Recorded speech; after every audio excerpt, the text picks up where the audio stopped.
ele já estava preparado para isso. Mas, além disso, eles iam para o treinamento no monastério por absolutamente 5 anos da vida deles. Entre os 15 e os 25 anos, né? Um intervalo de 5 a 7 anos nesse intervalo, dos 15 aos 25. E além de todo o treinamento físico, né, aprender a mexer com as armas, preparar o corpo, nos treinos de espada, de sobrevivência, de coisas do gênero, eles eram drogados.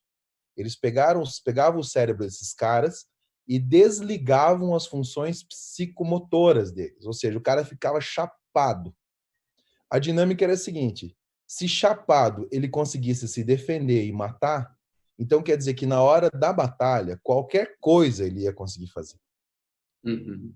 Então, não no sentido, tá anestesiado. Cara, nossa, o cara tá vendo, sei lá, extraterrestre ao contrário, tá vendo o mundo ao contrário porque tá chapado em ópio. E mesmo assim ele consegue empunhar um escudo, uma espada, se defender e fazer, isso quer dizer que o corpo dele, o racional versus o primitivo, estão funcionando de forma independente com o mesmo objetivo. E era assim que esses caras se preparavam. Só que a cultura deles ficou tão forte que isso se estendia para as outras pessoas. Mesmo o cara que não se preparava para isso, ele ensinava, ele preparava o mindset do filho dele, da mulher dele, do sobrinho dele com aquilo. Então isso fazia parte do discurso constante do cara. O que eu acho que é uma grande qualidade na Laura é que as pessoas não precisam passar necessidade como eu passei dentro da Laura. Mas eles têm tanta certeza que se eu precisar fazer isso de novo, vai acontecer, que todo mundo acaba tendo o mesmo mindset, né? Então, talvez esse seja a grande sacada. Você não precisa fazer todo a tua família e o teu público passar pelo que você passou, mas lembrar eles constantemente do que aconteceu e como aconteceu, faz com que essa cultura fique inerente ao teu negócio, né? E sempre vai estar se superando. Legal. Muito bom, já começamos, né? Isso que eu ia falar, já começamos. Bom, pessoal, acho que o pessoal está entrando ainda, eu vou admitindo, mas para a gente começar e poder continuar ouvindo o Jackson, eu queria agradecer a todo mundo aí das startups que estão aqui conectados, tanto no Zoom quanto lá no YouTube. E hoje é o nosso último Founder to Founder, né? A gente está chegando na reta final do Startup Evolution, tá? As últimas semanas de mentoria. Temos ainda 2 eventos importantes, um que é o Checkpoint, que vai acontecer na próxima semana, que a gente vai alinhar com vocês, e também o evento final, que a gente vai fazer o encerramento desse projeto, que espero que tenha ajudado, esteja ajudando muito vocês a atravessar esse momento que a gente vive atual, né? Mas eu queria só relembrar e agradecer aos 8 founders que passaram por aqui, que contribuíram nesse nosso momento, que é o Igor da Ikefome, o Ricardo da FarmGo, a Maria Tereza, a TT da Bicred, o Thiago da Olist, o Guido da Antor, o Rafael da Fosfato, o Rodrigo da Vindi, o Renato da 99, né, ex-99, né, e hoje agradecer muito ao Jackson Fressato. Eu não sei se todos conhecem o Robô Laura, eu gosto de começar, já são 12.289 vidas salvas pelo Robô Laura, e eu acho que são mais de 24 mil vidas já salvas pelo Robô Laura. A gente atualizou essa semana aí com o pessoal de ciência de dados. Eita, então, dia, né? Maravilha. E eu acho que isso é a coisa mais bonita, né, do projeto. Então, você usar a inteligência artificial aplicada para salvar realmente vidas. Eu conheço a história do Jackson, uma história realmente surpreendente. Enfim, e Jackson, então, queria passar a bola para você contar um pouquinho. Eu não sei se todo mundo conhece aqui a história da startup Robô Laura, mas é uma história realmente muito fascinante. E falar um pouquinho desses teus momentos, da tua trajetória, da tua startup, para a galera aqui que está com a gente. Show de bola. Primeiro, obrigado pelo convite aí, pela oportunidade. Tenho um carinho bem especial aí pelo Hot Milk, por toda a galera do ecossistema que está envolvido nisso. Eu acho que Curitiba ainda tem muito chão para melhorar, né, para evoluir. O Rodrigo Deda, né, quem não conhecer, dá uma procurada depois. O nosso amigo Rodrigo Deda, ele publicou essa semana, acho que hoje, ele colocou um material na rede social dele, uma foto de 4 ou 5 anos atrás, onde estava todo um grupo que eram o grupo de investidores e de mentores para investimento de Curitiba, na época, trabalhando com não sei como é que não vou lembrar o nome do cara, acho que é o Vitor Torres, que é o do Contabilizei. onde ele estava orientando o Vitor de como chegar onde o Vitor queria. Bom, o Vitor chegou, não sei se onde queria, mas chegou em algum lugar, né? É um cara próspero, eu contabilizei, é um case de sucesso de Curitiba, está funcionando, já conseguiu investimentos, já foi para fora, aquela coisa nada toda que todo mundo almeja. Mas daí eu estava dando olhada na foto e no texto do Rodrigo e ele justamente ele comentou isso. Ele falou assim, cara, o que a gente faz para que o ecossistema continue consistente, que ele continue sinérgico, que ele continue responsivo? Porque ali você vê várias pessoas que acabam indo para os seus cases pessoais e não circulam, né? Eu concordo com ele em partes, mas eu acho que não é uma coisa fixa, né? Não precisa ser como acontecia na máfia da década de 20, de 30, também não precisa ser como aconteceu com o ecossistema do Vale do Silício na década de 70 e 80, são todos os seus momentos, e cada momento tem seu storytelling e tem sua consistência. Mas eu acho que Curitiba tem muito para oferecer. É só a gente ver os resultados que estão acontecendo, né? Eu vejo pelo case da Laura, principalmente em questões muito específicas. E quando eu defendo a parte de saúde, não é só porque o meu negócio é da área de saúde, até porque é o seguinte, eu não sou da área de saúde. Eu não sou um especialista em saúde. Nunca fui, né? Nunca trabalhei na área médica hospitalar. Eu fui cliente da área de saúde, né? Então, para quem não conhece a minha história, minha filha ficou internada 18 dias numa UTI em Curitiba, uma UTI pública de Curitiba, não foi uma UTI privada. E era uma UTI pública que era administrada não pela cidade de Curitiba, que era administrada pelo MEC e pelo Ministério da Saúde a partir da federal. Estou falando do Hospital de Clínicas de Curitiba. Só que era uma UTI, um serviço hospitalar, que tinha link com um programa de política pública, de saúde pública, chamado Mãe Curitibana. Por que eu estou dando esse storytelling? Porque, assim, se a Laura tivesse nascido... Não, vamos falar diferente. Se o case da Laura, se o atendimento da Laura tivesse acontecido na 21ª semana de gestação em São Paulo, na mesma época, no mesmo período, eu não teria conhecido a minha filha. Porque o protocolo internacional de saúde era gestação abaixo da 25ª semana, onde se identificou na ecografia que o bebê tinha menos de 500 gramas, a conduta era encerrar a gestação. Certo? Por que eu estou comparando Curitiba em São Paulo? Porque se isso acontecesse em São Paulo, seria da seguinte forma: o médico estaria do lado de cá, vendo um monitor e tendo as informações. Aí ele ia virar para a gente, ia pegar um papel e caneta e falar assim, pai, o nome disso é diástole reversa e o protocolo é encerrar a gestação. Eu estou encaminhando vocês agora para um especialista e nós vamos encerrar a gestação porque a mãe está correndo risco de vida. Ou ele ia falar assim, o bebê está morto porque o bebê ia morrer a qualquer momento porque esse era o protocolo da época. E eu, do meu lado, e nenhum problema nisso, tá? Isso não é errado. Isso é um protocolo de segurança. Isso é super normal. Porque a mãe realmente, a qualquer momento, corria o risco. E é assim que se funciona. Você tem que salvar quem está funcionando. Aí, o que aconteceu? Isso seria em São Paulo. Só que aconteceu em Curitiba. E em Curitiba tinha um protocolo público chamado Mãe Curitibana, aonde eu e a mãe olhávamos a mesma tela, ouvíamos o mesmo som que o médico, certo? E por nós vermos isso, ele não tinha a opção de falar bem assim, tá morto, ou a opção, vamos encerrar. Ele sugeriu, ele falou assim, pai, mãe, a situação é essa, a situação vai ser assim, o protocolo é encerrar a gestação. Aonde eu fiquei empoderado para dizer bem assim, doutor, não cabe na mesmo cenário ver um coração batendo, eu ver uma criança se mexendo e encerrar uma gestação. Não cabe no mesmo conceito. E por conta deste protocolo público, deste processo público, que envolvia um procedimento, né, uma tecnologia social chamada Mãe Curitibana, eu tive a oportunidade de conhecer a minha filha. Cara, okay? teu áudio... Vocês estão me ouvindo? Pode continuar, Jackson. Ah, tá, desculpa. Olhando para esse contexto, né, olhando para isso tudo que eu falei, é onde surge o meu projeto. Porque quando eu me confrontei com essa situação, quando eu fui para dentro de uma UTI e eu comecei a consumir o sistema de saúde e perceber que ali tinha vários gaps, eu peguei a minha expertise, que vem da área de tecnologia, eu sou analista de sistema, especializado em processos administrativos, processos corporativos, eu venho da área de segurança corporativa, passei a olhar esses gaps e ver, opa, eu posso ajudar nisso. E aí que entra o espírito do fundador.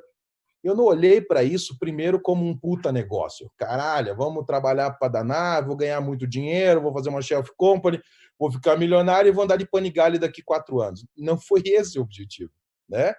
O objetivo foi, cara, o que eu faço para ajudar esses caras? Porque, para mim deu merda, para mim não funcionou, para mim não foi legal, né? Quem não sabe a minha história, minha filha faleceu no 18º dia internada numa UTI por causa de sepse. Então eu coloquei como objetivo na minha vida resolver os problemas que causavam o problema da sepse, porque a sepse eu não tenho como resolver. Eu não sou um farmacêutico que vou fazer um remédio, eu não sou uma entidade divina que vai tirar isso da história da humanidade, e eu não sou nenhum cientista que vai mudar geneticamente o ser humano para que isso não aconteça mais. Ou seja, a sepse eu não resolvo. Eu não resolvo ela. Mas eu posso resolver todo o periférico que está envolvendo isso, porque envolve processo, envolve pessoas, envolve sistemas. E isso é mutável. Então, quando eu olhei para isso e entendi que eu era um construtor de tecnologia para isso, eu era um agregador de valor nisso, eu vi a possibilidade de fundar alguma coisa e comecei a trabalhar nesse sentido. E daí toda a história decorre, e a gente está falando de 4 anos. E hoje os resultados são, nós já ajudamos a salvar mais de 24 mil pessoas e nós ajudamos a salvar. O robô Laura, ele não salva ninguém porque ele não é um autômato, ele não é um androide, ele não é um exterminador do futuro que vem, sai numa bolha e faz... Cara, isso é ficção científica. Ele é uma tecnologia embarcada em servidores que via web suporta a tomada de decisão da equipe médica usando tecnologia acessória, né? Cara, Google faz isso, o Facebook faz isso para ganhar dinheiro. A gente faz isso para salvar vidas. Então, ao invés de eu saber qual é a tendência de consumo de alguém, eu vou saber qual é a tendência clínica de um paciente para dar um alerta em tempo hábil do médico tomar uma decisão. Mas a decisão sempre vai ser do médico, a decisão sempre vai ser do time assistencial. Isso daí está se tornando tão conceitual, tão producente, que vários hospitais estão aderindo, várias empresas estão aderindo para poder fazer o que precisam no dia a dia. E os resultados são esses, são mais de 24 mil vidas salvas, são mais de 18 pessoas por dia, são mais de 32 instituições hospitalares. Nós temos um convênio assinado com o Ministério da Ciência e Tecnologia, e esse é um detalhe, a inteligência de parcerias.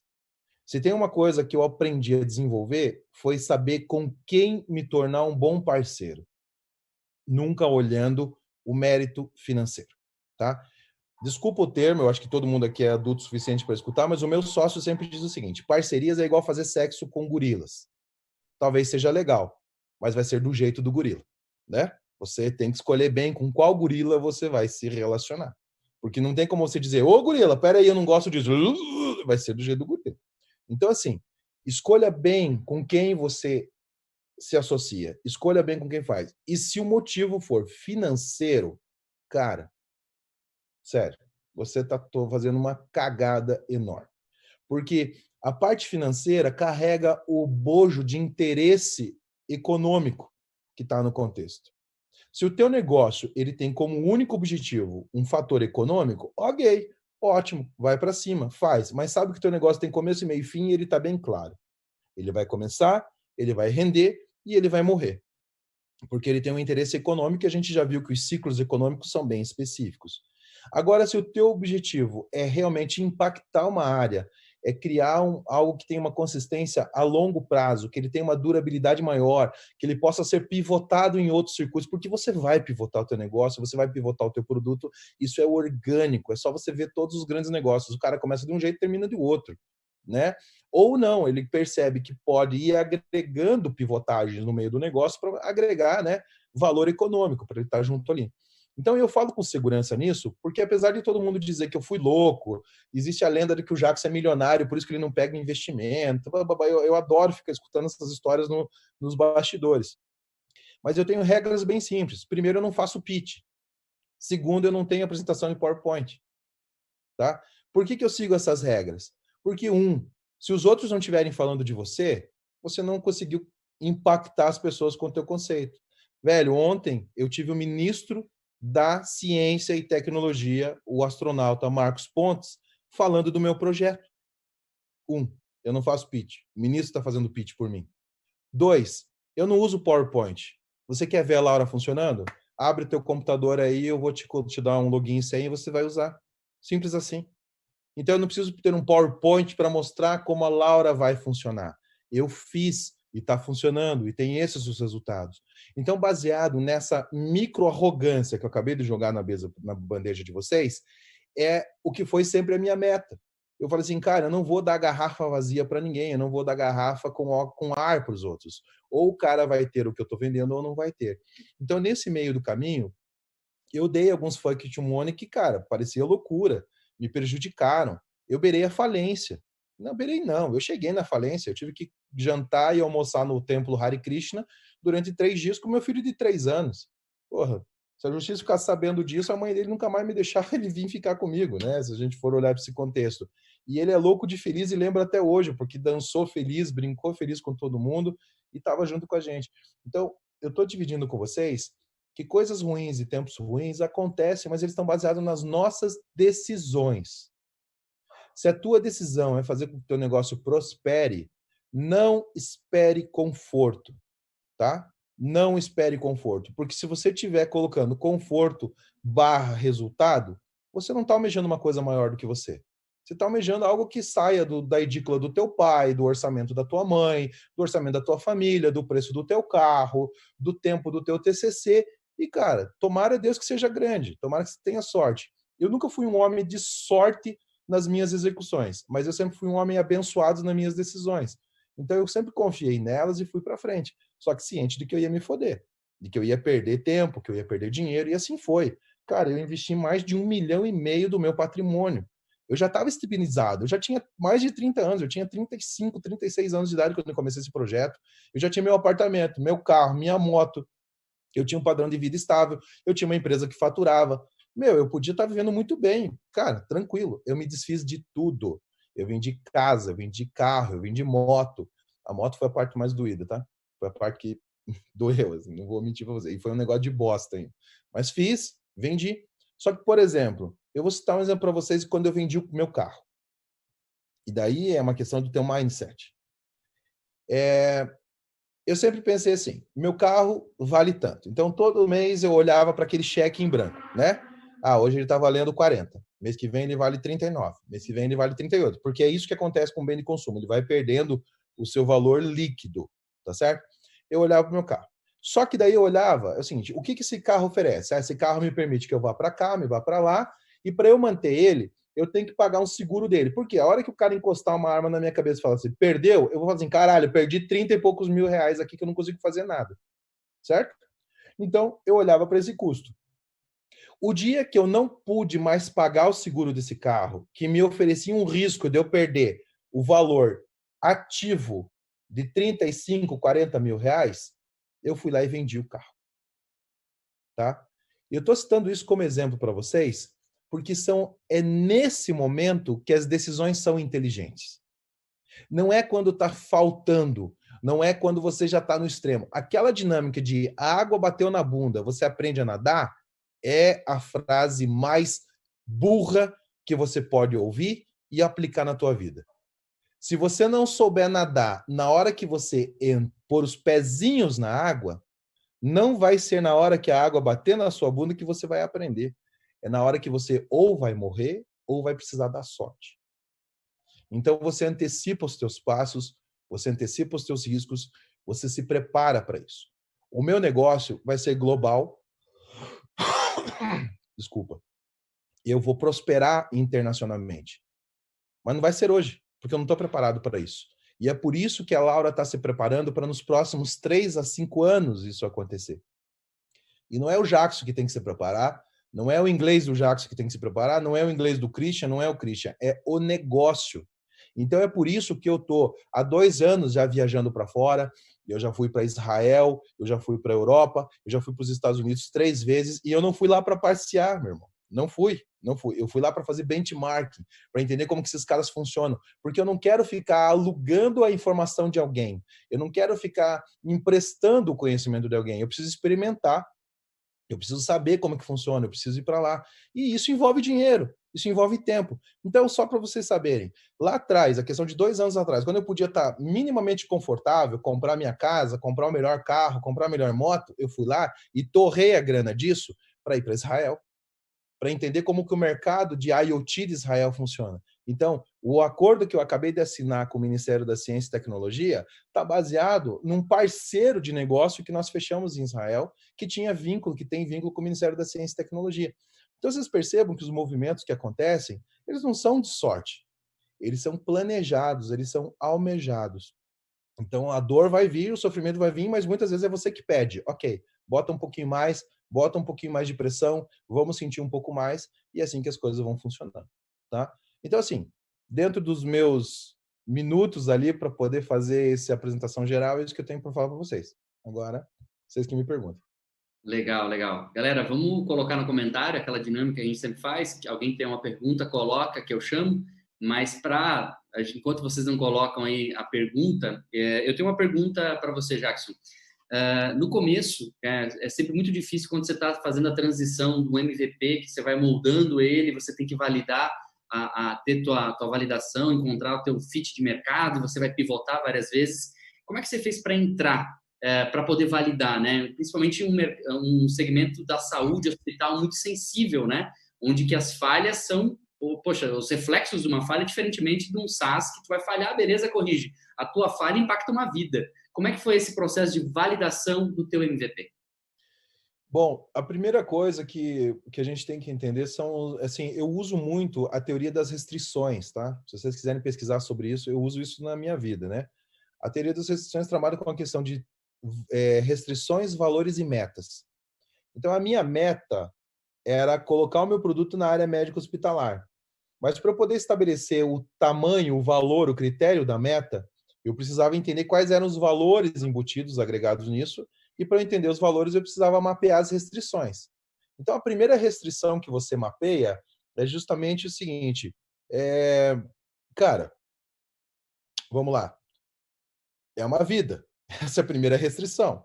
Então, esse é um fator que eu não posso mexer. Como que esses caras mexem nisso? Daí eu começo a elencar os valores. Aí eu consigo estabelecer a meta. Então, a partir desses grandes questões orgânicas normais, você vai mapeando. Então, é você entender, é o que o mercado fala, você entender. Se você lê a Arte da Guerra de Sun Tzu fala que para você ter vitória numa batalha, você tem que conhecer você mesmo, o terreno e o inimigo. É basicamente isso que eu acabei de falar, restrições, valores e metas. Né? Então, você se conhece, você entende, você vai. A literatura está muito farta com sugestões de como fazer isso. A gente não precisa ficar reinventando a roda. Mas o que eu fiz? A primeira coisa, respeitar o meu stakeholder. Respeitar o meu stakeholder. O meu produto não sabe mais do que o médico. O meu produto não vai substituir o meu médico. Se eu tivesse essa pretensão, o meu produto não serve. Entendeu? É achar que uma espada vai lutar sozinha porque ela é melhor do que o guerreiro, porque ela é Arthur. Cara, usa a lenda, usa o entendimento do que funciona. A gente precisa do intelecto do ser humano.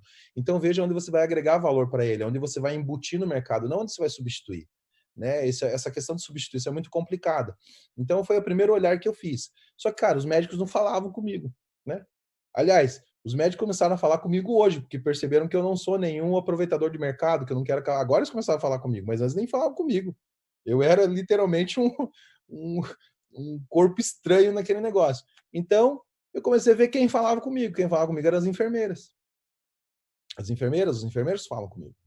Então eu falei assim, cara, deixa eu ajudar você antes, deixa, vamos ajudar, vamos fazer aqui. Aí comecei a melhorar a vida, o uso do enfermeiro.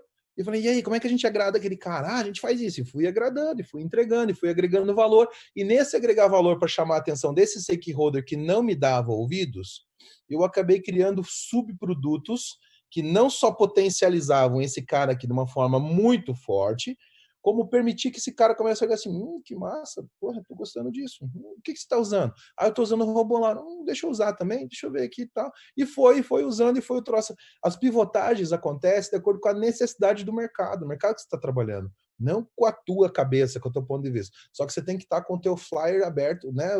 Você tem que estar com o teu flyer aberto o tempo todo, recebendo todas as entradas de ar, sejam elas quentes, frias, fortes, fracas, para você poder manter o teu voo. É assim que funciona. É aprender durante o voo. Legal, show de bola. Eu tenho mais algumas aqui, mas o Anderson perguntou aqui sobre o seu time, qual que é a formação do seu time, e eu acrescentaria mais uma camada dentro dessa pergunta. Você tem um propósito muito forte, né? e talvez no começo passou muita dificuldade no sentido de você contou isso e não conseguiria talvez pagar um salário bom para engajar. Qual que foi a tua estratégia? Como que é, respondendo a pergunta do ano da formação do teu time, mas como é que você engajou? Você fez algum contrato de vesting? Enfim, qual que foi a tua estratégia para engajar um time a uma causa maluca, né? Que só você estava enxergando aquilo e sem grana? Primeiro, sendo franco com todo mundo, né? Eu acho que o primeiro grande erro que a gente comenta é a gente achar que a gente é tão inteligente, né? Tão inteligente que a gente pode enrolar e enganar os outros. Cara, essa é a pior cagada que você pode fazer. Primeira coisa, um exercício de franqueza, franqueza absoluta. Você dizer o que você quer, você destacar o que você não sabe, você compartilhar o que você precisa e você ser franco que você está convidando, né? Então, acho que essa é a primeira linha. E se dê o direito do não. Permita as pessoas dizerem não para você. Sem você ficar puto, sem você ficar com raiva. Cara, seja franco. Por exemplo, o Cris, que é o meu sócio atual, cara, vocês vão ouvir falar, a história vai contar. O Cris foi o cara que criou o algoritmo que prevê morte. A história vai escrever isso, não vai ser nem eu que vou fazer isso.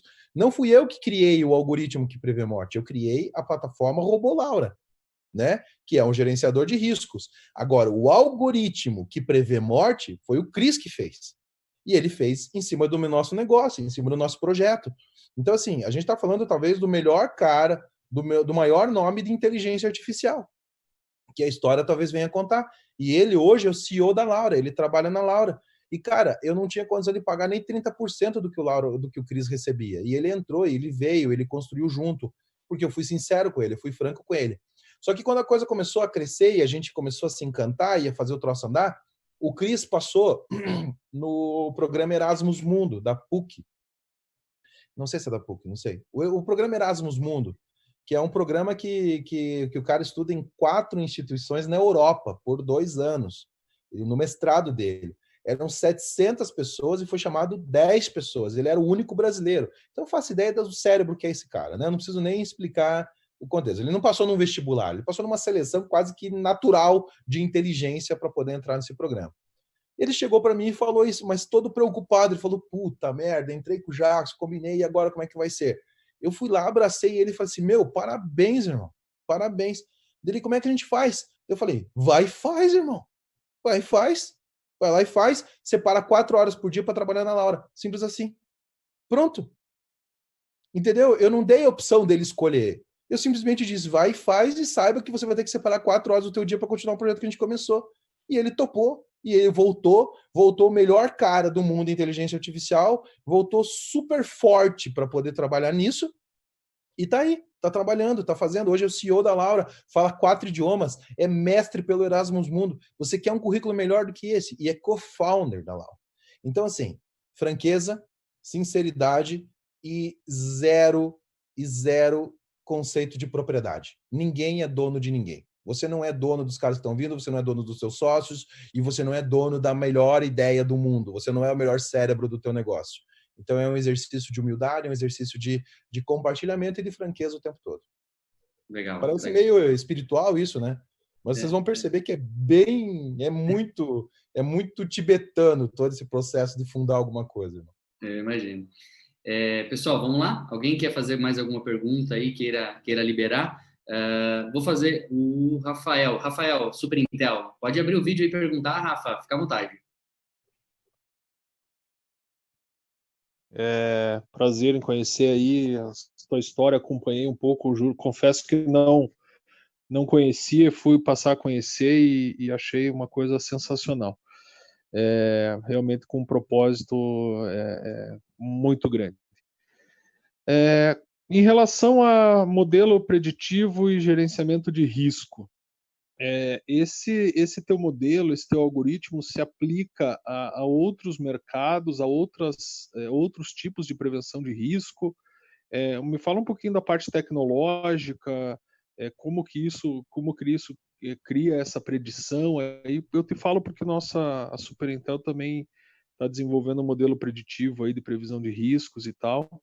E eu queria saber um pouquinho como é que funciona dentro do RoboLaura esse processo aí. Obrigado. Se eu te contar os detalhes da engenharia disso, eu vou ter que mandar te matar, né, Rafael? É questão de produção de conhecimento. Não, mas é brincadeira. A gente não vai ter tempo para entrar dentro dos detalhamentos técnicos, tá, Rafael? Porque ele é muito grande. Mas, assim, nós construímos os nossos próprios modelos. Nós não usamos frameworks como base de serviço. Então, por exemplo, se a IBM desligar o serviço, foda-se, para mim não afeta nada. Se a AWS desligar os serviços dos Kubernetes, tudo bem, não tem problema. Eu consigo transferir o meu pacote solutivo para qualquer ambiente, inclusive até para servidores privados, se eu precisar. Mas é lógico que a gente usa tecnologias que já estão prontas para homologar o nosso conceito. Essa é a primeira coisa que nós fazemos. A gente homologou o nosso conceito, a gente vai defender a nossa base, mas nós trabalhamos os nossos próprios modelos. Por que a gente fez isso? Para a gente não ficar tecnologicamente dependente de ninguém. É muito comum a IBM oferecer ambientes de teste de produção para você poder testar os seus modelos, para você testar a tua ideia de modelos. É muito comum a Amazon fazer isso, o Google fazer isso. Cara, tem gente que diz que usa inteligência artificial baseado no TensorFlow do Google. Desculpa, a inteligência artificial não é tua, irmão. É do Google, tá? Se o Google quiser botar preço nisso, você está fudido. Você não consegue escalonar o teu negócio. Você depende do checklist e do check price do Google para isso. Então, você precisa ter essa independência. Essa é a nossa principal regra na construção da tecnologia. Agora, com respeito à parte de segurança da informação, que é outra disciplina, tá? Quem cria tecnologia achando que uma coisa está relacionada à outra, está fazendo o primeiro erro. É outra disciplina. Eu falo para vocês, cara, segurança da informação existe desde que informação foi concebida, tá? Cito como exemplo, Código Civil Brasileiro, 1994, tá? O Código Civil Brasileiro fala o seguinte, só tem 2 artigos do Código Civil Brasileiro que acionam o Código Penal e da cadeia.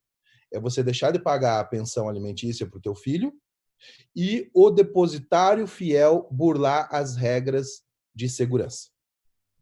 São os únicos 2 fatores. Por que eu estou citando como exemplo? Porque o conceito de depositário fiel é o que rege todos os contratos e todos os compromissos de hospitais. Porque o diretor do hospital, a gerência do hospital, não libera os dados de um paciente porque ele é depositário fiel dessa informação.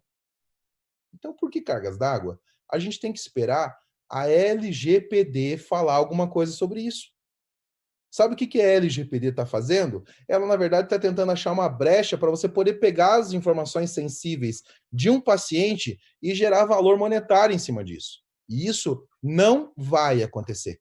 Não vai, porque a nossa Constituição garante o direito de privacidade e o direito à segurança da informação.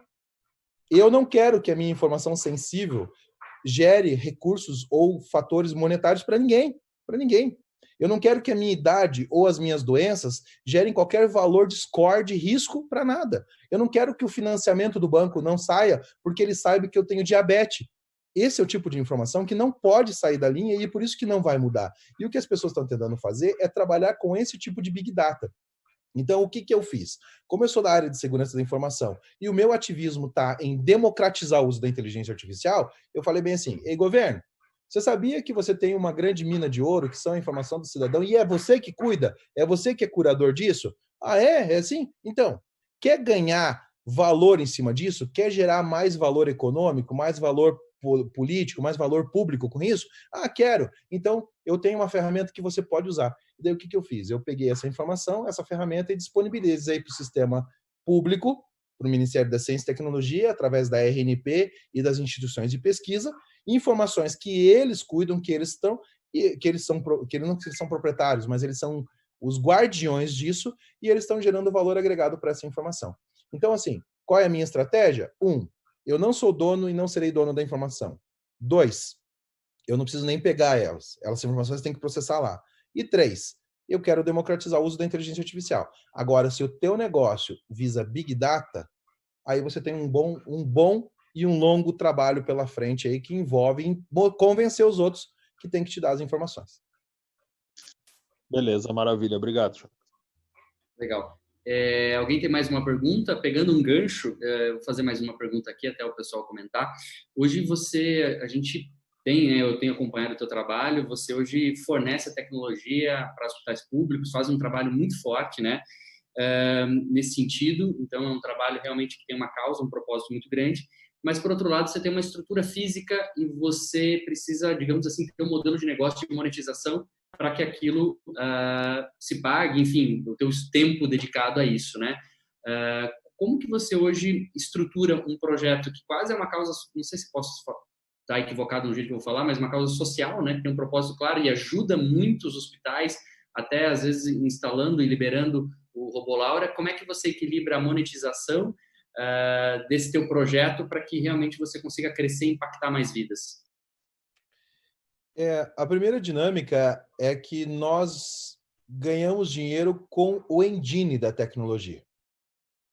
Nós não ganhamos o dinheiro com o B2C da tecnologia. Eu não estou fazendo um aplicativo para ganhar dinheiro com o paciente. Eu não estou ganhando dinheiro para ganhar. Eu não estou fazendo um produto para ganhar dinheiro com o cliente da Nissan. Eu não estou fazendo um produto para ganhar dinheiro com o cidadão. Eu fiz um produto que é engine, que é cérebro, que é córtex virtual. Então, assim, Hot Milk, você faz o quê? Você vende o quê? Eu vendo curso e vendo preparação. Você faz isso com quantas pessoas? Eu faço isso com 20 pessoas. Quer fazer a mesma coisa com 0 pessoas? Quero. Então, usa o meu cérebro, usa o meu córtex. Certo? E por que a Hot Milk sabe que pode fazer isso? Porque a Prefeitura de Curitiba está fazendo a mesma coisa. Porque o Ministério da Ciência está fazendo a mesma coisa. Porque o Albert Einstein está fazendo a mesma coisa. Então, assim, eu construí algo que faz um impacto social tão forte que dá resultados numa área de necessidade básica humana que nenhuma das outras áreas questiona. Nenhuma das outras áreas questiona. Eles sabem que pode usar. Então, assim, isso até complementa a resposta do que o Rafael me perguntou. Sim, a Laura ela foi construída para atuar em outras áreas e não só a área de saúde. Excelente, excelente. Então, você consegue reduzir um custo alto com pessoas colocando um cérebro virtual. Isso deu um ganho ali financeiro muito grande, além de ter uma acurácia muito maior e assertiva na questão do processo como um todo, né? Exato. Maravilha. E aí você contou alguns pontos importantes ali da tua trajetória, algumas decisões difíceis, como, por exemplo, ter que vender a moto, né, para injetar dinheiro, mas estrategicamente, assim, dentro do negócio teu, aquele ponto de inflexão, aquela decisão que, de fato, você perdeu algumas noites de sono para tomar, que deu aquela dor de estômago e você falou, puta, eu tenho que tomar essa decisão, e essa decisão tinha um risco muito grande que você tomou e que lá na frente você conseguiu colher um bom resultado, e se teve impactos negativos que você teve que segurar a onda e quanto que precisou da tua inteligência emocional para segurar isso, entendeu? Cara, é difícil dizer um momento específico, porque eu acho que eles foram vários, vários né? momentos, né? São vários momentos. Por exemplo, esse ano mesmo eu tive que tomar uma decisão. Quando essa crise toda começou, os sócios da Laura, cara, todo mundo é econômico, né? Todo mundo tem dinheiro. E depois que você vira empresário, você ganha um salário por ano, né? Você não ganha mais um salário, você não tem mais uma rentabilidade. Então, a gente tinha que tomar uma decisão. O que a gente vai fazer? Vai entrar em desespero? Vai fechar as portas? Eu e o Cris e o Hugo, nós somos os sócios fundadores, a gente tomou a decisão. Não, cara, a gente não vai mandar ninguém embora, né? E a gente vai encarar a crise. Porra, mas como é que vai fazer isso? A gente não tem o break-even, aquela palavreada bonita toda que todo mundo gosta de usar. Falei, cara, nós não temos dinheiro, mas a gente está pensando no lucro do ano que vem, não tá? Então eu abro mão do meu lucro, mas eu quero que isso seja garantido. Cara, quando você fala isso, você simplesmente está pondo, você está dizendo para tua mulher bem assim, ó, ano que vem a gente corre o risco de não ganhar nada, tá? Pode ser? E daí você faz como? Então, primeiro, você tem que estar cercado de pessoas que confiam na tua capacidade produtiva, né? Eu sei da minha capacidade produtiva. Eu tô fazendo uma viagem daqui a alguns dias onde eu vou trazer um contrato de 150 milhões de reais. Então eu sei da minha capacidade produtiva. Só que esse contrato não está vindo de hoje, faz 4 meses que eu estou trabalhando nele. Então eu sei da minha capacidade produtiva.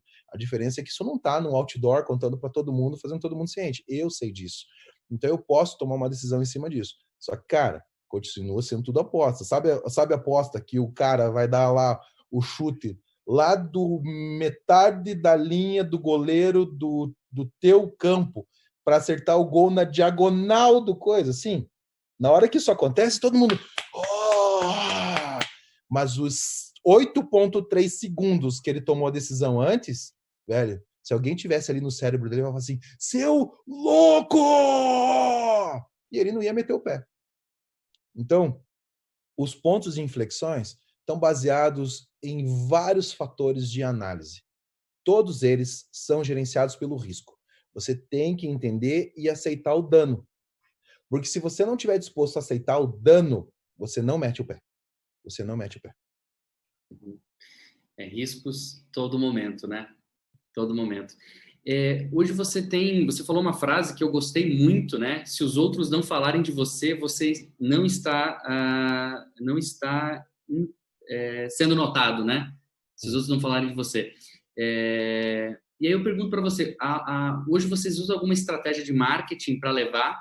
Ou muito do que o crescimento da Laura foi por você estar à frente de alguns projetos, você ser esse porta-voz, que eu vi que você fez um movimento, né? Você falou, hoje não é você mais o CEO, e vocês têm uma estratégia de divisão, um CEO cuida do operacional, Laura, para que ele flua bem, e você como estratégia um pouco mais livre para poder abrir portas para a Laura?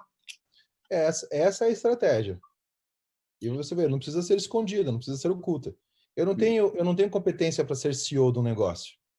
Eu acho que esse é o primeiro exercício de competências, né? Vamos lá, eu não tenho competência. Tá? O Cris fala 4 idiomas, é formado no Erasmus Mundo de mestrado, sabe tudo de inteligência artificial, fez um MBA de negócios. Cara, se ele precisar fazer qualquer tipo de qualificação, em 2 semanas ele sabe, ele aprende. E olha o tempo de aprendizado que eu tenho que ter só pelo título de eu levar a bandeirinha de CEO, sabe? Ei, vamos trabalhar. Isso não é nem humildade, isso é inteligência, né? Tem gente que fala assim, nossa, Jackson, você é tão desapegado. Eu falo, eu sou o caralho, eu sou super apegado com um monte de coisa. O que eu não sou apegado é com brochezinhos dos escoteiros. É com isso que eu não sou. Eu não preciso disso para poder viver. Então, cara, eu sei a minha competência. Eu sou o cara mais apaixonado por isso. É como a gente estava falando no começo, antes deles entrarem, né? É a dinâmica do... Acho que eu vou até citar esse exemplo de novo, né? Os guerreiros otomanos, eles eram drogados com ópio, né? Com gás de ópio, durante o treinamento, para ficar totalmente alucinados, chapados, tá? Chapado, vendo o troço de ponta cabeça, vendo o dragão vermelho, aquela porrarada toda, enquanto eles estavam treinando. Porque qual que era o treinamento do cara? Se ele conseguisse se defender e atacar completamente chapado, quer dizer que na hora da batalha, quando o espírito dele estiver ruim, saudade, doendo e fazendo tal coisa, ele também vai sobreviver. Só que você pensa assim, cara, como que eu vou fazer isso com todo mundo, irmão? Como que eu vou pegar meus 30 times agora, vou chapar eles no OP e botar eles para treinar? Se eu botar fulano para fazer, ele ria. Não. O que acontecia é que esses generais, esses guerreiros, quando eles voltavam para casa, eles contavam do mindset deles. Eles influenciavam o seu time com mindset. Então é assim, cara. O meu time não precisa passar fome. O Cris não precisa passar necessidade. O time não precisa passar necessidade nenhuma para chegar. Mas eles têm plena certeza de que o Jackson, ele tá tão capaz, ele é tão louco de fazer isso, que o modelo mental dos caras é esse. É trabalhar como for necessário. Então, assim, todo mundo sabe que o Jackson não precisa de mesa para trabalhar, que se precisar eu fico de croque e trabalho. Todo mundo sabe disso. Então, a hora que o cara vai pensar, eu preciso de uma mesa de tal jeito para trabalhar, o cara meio que fica com vergonha, assim, falando, cara, tá bom, beleza, eu vou trabalhar aqui. E ele acaba sendo assertivo no que ele quer e ele acaba sendo grato pelo que ele tem, porque ele sabe que é esse que o espírito que está ali embutido. Agora, se eu tenho que colocar flores, se eu tenho que encher disso, se eu tenho que colocar puffs, irmão, quem precisa de puff para trabalhar, é gato, né? Quem precisa de puff para trabalhar é poodle. Ser humano precisa de meta, precisa de objetivo, precisa de coisa para fazer. Só que, ok, quando sobrar uma grana, eu ponho a porra de um puff lá se você precisar. Só que eu não vou usar. Lembrou um pouco a entrevista do Jeff Bezos em 99, quando ele tinha o exemplo da mesa com a porta, e aí a empresa dele já valia 12 bi naquela época, e ele falou, por que tu não tem isso? É um símbolo para mostrar que o dinheiro tem que ser investido no cliente, e não na estrutura, né? E hoje obviamente que a Amazon tem uma baita de uma estrutura, mas na época ele levou aquilo como um símbolo, né? Só que também tem contrapartidas, né? Se eu for meter o chicote no meu time, mas eu tô andando de BMW, cara, eu preciso levar um chute na bunda. Você tá entendendo? Então, assim, é uma questão de bom senso, né? Se eu faço esse discurso, mas eu fico pagando de playboy, né? Em festinha em Jurerê, eu tenho mais é que me foder, eu tenho mais é que perder o negócio, eu tenho mais é que perder funcionário. Então, não, você tem que ter também o contrassenso. Todo mundo prospera junto. É a dinâmica do olhar próspero. Eu estou prosperando enquanto todo mundo está prosperando. Eu só vou prosperar depois que o meu time prosperar, depois que o meu negócio prosperar. Uma coisa é orgânica a outra. Não o contrário. Não o contrário. Mas é a minha maneira de pensar, tá, pessoal? Se vocês têm uma maneira diferente, eclesiástica, administrativa, founder de pensar, tá tudo bem. Cada um sabe o tamanho da tomada que tem. Exato, exato. E eu tenho um ditado que diz que a experiência é uma das maiores escolas, né? Ela ensina o que nenhum outro lugar vai ensinar. Faz 4 anos que você está nessa empreitada com o Robolaura, né? O Jackson de hoje, o que você falaria lá, daria de conselho? Você se mentorando, o que você daria de conselho para você lá no começo, que você deu cabeçada e que talvez hoje você faria diferente? Cara, não confie tanto nas pessoas, né? Seja mais seletivo. As pessoas elas podem mentir para você, mas o espírito delas não mente. Então, seja mais seletivo. Seja bem seletivo. Você não precisa de todo mundo. Exato, exato. Pessoal, alguém tem mais? Eu estou fazendo perguntas aqui, mas o objetivo é que vocês abram, façam qualquer pergunta. Né, O Anderson ali perguntou, né? Tem algum empreendedor que inspirou ou te inspira? Cara, eu acho legal falar sobre isso. Não é um empreendedor, mas é um comportamento, tá? Eu acho que tem um cara que todo mundo... Assim, eu vou falar os 3 livros que eu li, tá? Os 3 livros que eu li, que hoje eu posso dizer para vocês que serviram de layout para o negócio que a Laura é hoje, tá ok? E eu vou falar por ordem de leitura e entendendo que todo o bojo, né, se reúne para a gente poder montar, não é uma coisa nem outra. Então, assim, os 3 livros que hoje ajudaram a montar o layout do negócio da Laura Ponto da Virada, de um cara chamado William Gladwell, tá? Criatividade S.A., de um cara chamado Ed Catmull, e de 0 a 1, de um cara chamado Peter Thiel. Eu não vou entrar no mérito de quem são esses caras, porque eu acho que fica como lição de casa, vocês vão lá, estudem e olhem. Mas, cara, esses livros foram muito legais. Inclusive, a nossa gestão de produto agora, para poder atender o Covid, né, para poder preparar a plataforma para atender o Covid, foi muito baseado nos estudos do William do Gladwell sobre o ponto da virada, porque ele trabalha com um conceito de epidemia social muito poderosa. E, cara, é basicamente a estratégia que o Peter Thiel levou para o Mark Zuckerberg quando eles quiseram realmente escalonar o Facebook como uma ferramenta social. E foi o que aconteceu. Então, uma coisa gera a outra. E o Criatividade S.A. é uma puta ferramenta para você aprender a lidar com talentos singulares, porque é o que o Ed Catmull precisou fazer. Primeiro, lidar com a frustração dele, tá? Isso é muito legal. O Ed Catmull teve que lidar com uma puta frustração dele, porque ele queria ser algo, fazer algo, e ele nunca conseguiu ser. E ele acabou se tornando um monstro em outra área por causa disso. Segundo, como lidar com talentos que são melhores do que você. Cara, os caras são muito melhores que você. Como que você lida com isso? Como que você inspira esses caras, tá? Então, esses 3 livros são os que deram o layout para o negócio da Laura. Agora, vocês querem saber um livro, certo? Um livro que modelou o empreendedor Jackson? São 2, tá? 1, Pai Rico e Pai Pobre, tá? Quem não leu ainda, cara, eu tava fazendo uma cagada enorme. Pai Rico e Pai Pobre. E segundo livro. Daí vai, se vocês querem, se vocês podem ler ou não e tudo mais, mas é um livro chamado... como é que é o nome comum deles? Como que...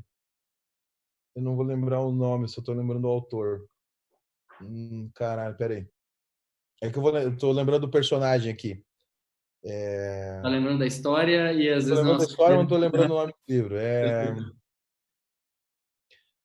Puta merda, cara. É a história da gaivota Ferdinando, né? Peraí, eu vou dar uma googada aqui, já lembro aqui pra vocês. Peraí, eu vou dizer já. Não dá pra deixar em aberto.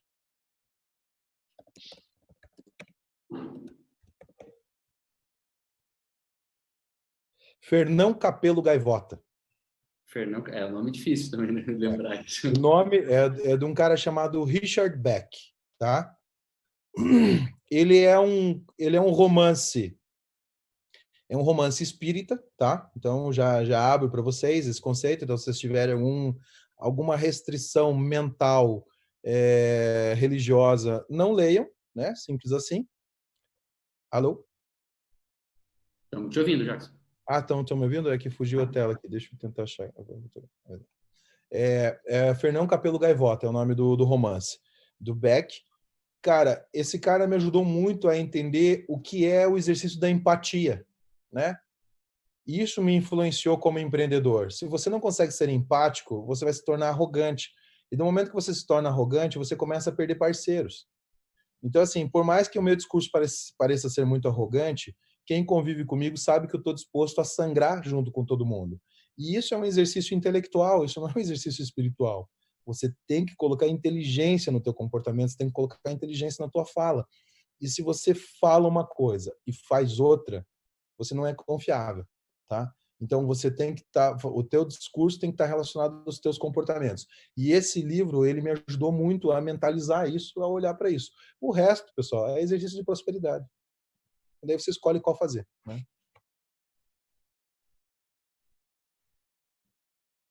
Estava no mudo aqui. A gente está chegando aí, faltando 4 minutos para fechar a nossa 1 hora. Algum recado final? Algum conselho, dica? Eu sei que isso é, né, meio até difícil de se falar, né? Mas tem tantos conselhos, todo mundo, enfim. Mas algum recado final que você queira colocar para o pessoal que está aqui? Que está no começo da jornada, alguns estão avançando agora, alguns estão sofrendo, alguns conseguiram prosperar muito bem nesse momento. Enfim, um conselho aí, uma dica geral aí. Cara, eu tenho uma frase que é muito poderosa, é quase que um mantra que eu executo em toda vez que o meu time começa a ter alguma dúvida, começa a questionar alguma coisa, quando as questões burocráticas começam a acontecer e tal, eu uso o seguinte mantra anarquista, tá? Se não for explicitamente proibido, é obviamente permitido. Então faça, né? Cara, se a lei, se a moral e se a ética não proíbem, faça. Né? Se a única pessoa que está te proibindo é tua mãe, desobedeça a ela. Né? A mãe foi feita para isso, para ser desobedecida. O resto você pode seguir. Né? Então, esse é um conselho que eu dou para todo mundo.